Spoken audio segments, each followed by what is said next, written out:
साथियों, डॉक्टर बाला साहब विखे पाटिल जी के आत्मकथा का विमोचन आज भले हुआ हो, लेकिन उनके जीवन की कथाएं आपको महाराष्ट्र के हर क्षेत्र में मिलेगी।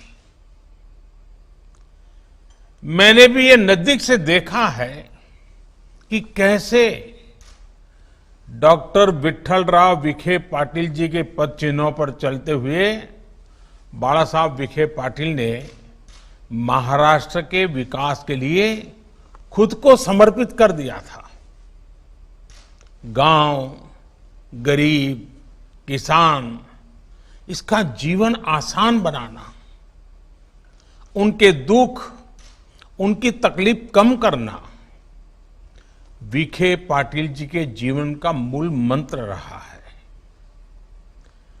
अपनी आत्मकथा में भी उन्होंने लिखा है, मी स्वतः सत्तेपासून व राजकारणापासून अलिप्त राहिलो नाही, मात्र समाजासाठीच राजकारण आणि सत्ता हे पथ्य भी कायम सांभाळलं।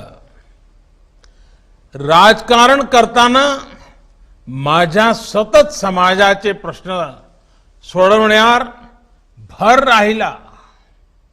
उन्होंने सत्ता और राजनीति के जरिए हमेशा समाज की भलाई का प्रयास किया।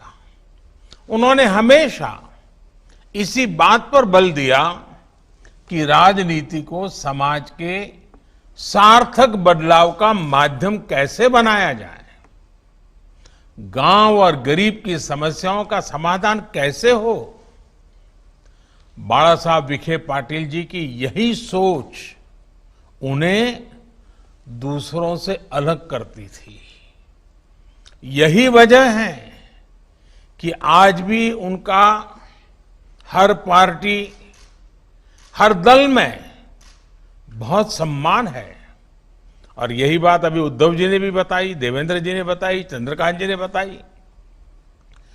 गांव गरीब के विकास के लिए, शिक्षा के लिए उनका योगदान हो, महाराष्ट्र में कोऑपरेटिव की सफलता का उनका प्रयास हो, ये आने वाली पीढ़ियों को हमेशा प्रेरणा देगा। और इसलिए बाला साहब विखे पाटिल जी के जीवन पर ये किताब हमारे लिए भी, समाज जीवन में काम करने की इच्छा रखने वाली युवा पीढ़ी के लिए बहुत महत्वपूर्ण है। साथियों, डॉक्टर बाला साहब विखे पाटिल जी ने गांव, गरीब और किसान के दुख को, उसके दर्द को नजदीक से देखा, समझा, अनुभव किया। इसलिए वो किसानों को एक साथ लाए, उन्हें सहकार से जोड़ा। ये उन्हीं का प्रयास है कि जो इलाका कभी अभाव में जीने को मजबूर था, आज उसकी तस्वीर बदल गई है। सहकारिता के महत्व पर उन्होंने लिखा है कि सहकारी चळवळ ही खरी निधर्मी चळवळ आहे। सेक्युलरिझम की उनकी व्याख्या है, हे निधर्मी चळवळ आहे। ती कुठल्या जातीची किंवा धर्माची बटीक नाही। आतापर्यंत सगळ्या समाजाला जाती नाही प्रतिनिधित्व दिले आहे। यानी सहकारिता अभियान सच्चे अर्थों में निष्पक्ष होता है। इसका किसी भी जाति और पंथ से कोई सरोकार नहीं होता। इसमें समाज के सभी वर्गों का प्रतिनिधित्व होता है।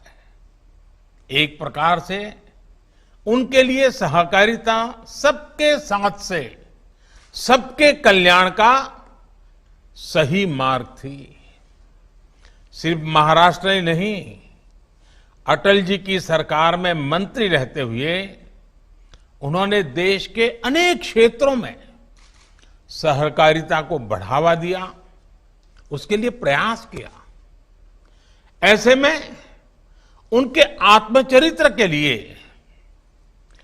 देह वेचावा कारणी, देह वेचावा कारणी, ये नाम बहुत ही प्रासंगिक है, बिल्कुल सटीक है। संत तुकाराम जी महाराज जी, इनकी इन पंक्तियों में बाला साहब विखे पाटिल जी के जीवन का सार है।